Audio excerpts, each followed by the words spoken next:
25 March যখন শেখ মুজিবকে গ্রেফতার করে নিয়ে যাওয়া হচ্ছে বলে ইতিহাসে বলা হয়, ওই আওয়ামী লীগের মুক্তিযুদ্ধ যারা করেছিলেন, সেই সময়কার যারা সেক্টর কমান্ডার ছিলেন, মুক্তিযোদ্ধা যারা ছিলেন, তাদের অনেকেই বলেছেন শেখ মুজিবের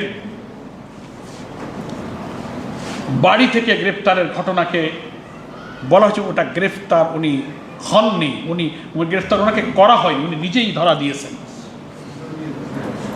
পাকিস্তানের জান্তার সাথে ওনার আলোচনা যখন ডেডলক তৈরি হলো, ওনার আশা যখন পূরণ হচ্ছিল না, উনি মনে করেছিলেন যে আমার জীবনের আর নিরাপত্তা থাকবে না, বলে এখন সেফ কাস্টডিতে চলে যাওয়া আমার জীবনের জন্য ভালো। পৃথিবীর কোনো মুক্তির সংগ্রামে এই নজির নাই যে তার নেতা মুক্তির সংগ্রামের ডাক দিয়ে যাদের বিরুদ্ধে সংগ্রাম তাদের হাতে তিনি ধরা দিয়েছেন। তিনি ধরা পড়া হোক, উনি নিজেই ধরা দিলেন, উনি পাকিস্তান চলে গেলেন, উনি সেফ থাকলেন। মুক্তিযুদ্ধের রণাঙ্গনে উনি থাকলেন না, দেশকে গার্ডিয়ানলেস করে। পরে না তাজউদ্দিন সাহেব সহ আরো কিছু নেতারা ধীরে ধীরে যারা দেশ থেকে ইন্ডিয়াতে চলে গেছেন, ওখানে গিয়ে তারা সংগঠিত করলেন, ভাসানে গেলেন, তিনিও খানিকটা অসন্তুষ্টির সাথে একবার তিনি ব্যাক করে আসলেন, আরো অনেকে গেলেন, বামপন্থীরা গেলেন, কমিউনিস্ট পার্টিরা গেলেন, মুজিব বাহিনী হলো, মুক্তি বাহিনী হলো, সে অনেক ইতিহাস। আমি সময় কম, কথাটা আমি এইভাবে বলতে চাই যে উনি আসলে ওনাকে গ্রেফতার করা হয়নি। রাজনৈতিক বিশ্লেষকরা বলেছেন উনি নিজে ইচ্ছা করে পাকিস্তানি বাহিনীর হাতে ধরা দিয়েছেন।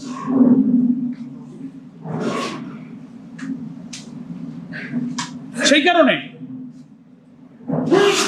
ওনাকে যদি হোল পাকিস্তানের প্রধানমন্ত্রী করা হতো, তাহলে মুক্তিযুদ্ধের এই পরিস্থিতি কিন্তু তৈরি হতো না। ভারতীয় সেনাবাহিনীর বাংলাদেশের মুক্তিযুদ্ধের সাহায্যের অন্যতম কারণ ছিল একটা দেশ তারা পাবে, যে দেশটাকে তারা পদোন্নত করে রাখতে পারবে। 65 সালে ভারত পাকিস্তান যুদ্ধে